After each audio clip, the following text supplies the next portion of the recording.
5 minutes avec la Rhapsodie de réalité, une émission pour vous, une émission conçue pour vous, une émission taillée sur mesure, une émission qui vous ressemble, une émission qui vous permet de connaître votre destinée avec le Christ. Bonjour, bienvenue dans notre émission 5 minutes d'édification avec la Rhapsodie des réalités. Aujourd'hui, mardi 24, Pasteur nous enseigne sur le thème « Croissez dans la connaissance ».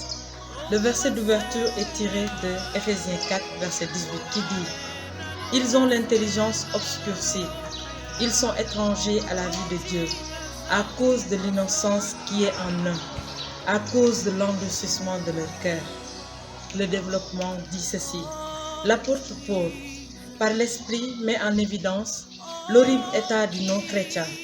Dans notre texte d'ouverture, pour plus de clarté, citons un extrait de la livre Traduction amplifiée.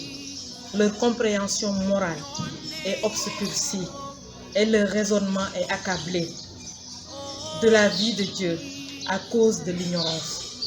Quel état épouvantable pour qui que ce soit, si l'ignorance de Dieu et de sa parole peuvent mettre l'homme dans un tel état de désespoir, enfoncé dans le domaine des ténèbres. Imaginez alors ce que la connaissance exacte de Dieu ferait. La connaissance dans ce contexte n'est ni scientifique ni mentale. C'est plutôt une connaissance spéciale, épignosis, qui signifie en grec. Elle se réfère à la connaissance exacte, complète et précise de Dieu, la connaissance expérientielle de Dieu, acquise par la révélation et la science. Après avoir reçu le salut, se soumettre au ministère de la parole est crucial. Dans Proverbe 11 du verset 9 déclare « Mais les justes sont délivrés par la science. » Vous avez déjà un héritage qui vous a été légué en Christ. Mais grâce à la connaissance de Dieu, vous êtes en mesure de vous emparer de ce qui vous revient de droit en Christ. Soumettez-vous à la connaissance. Ayez un appétit vorace pour la parole. Ceux qui ne connaissent pas la parole sont facilement submergés par les circonstances et vaincus par les crises de la vie. Mais par la connaissance de Dieu, la grâce et le pouvoir sur la crise se multiplie dans votre vie. Ce verset est tiré de 2 Pierre 1, du verset 1 au verset 3. Alléluia. La rhapsodie d'aujourd'hui nous parle de la connaissance en Dieu, à travers Dieu. On doit connaître Dieu selon la parole.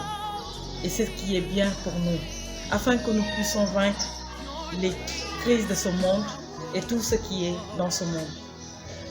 Nous allons prendre quelques secondes pour méditer sur la parole.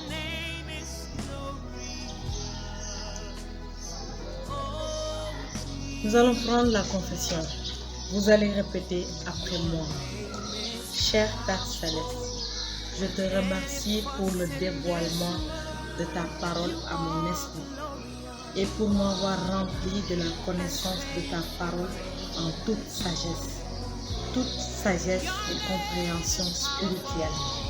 Je suis bâti, édifié et fortifié par ta parole, même maintenant, pour des exploits, au nom de Jésus. Amen. Les études approfondies, vous les trouverez dans Acte 20, du verset 32, dans 2 Pierre 1, verset 1 à 2, dans 2 Timothée 3, du verset 15 au verset 17. Alléluia. Merci beaucoup. À la prochaine. Que Dieu vous bénisse. Nous croyons que vous avez été bénis par ce message.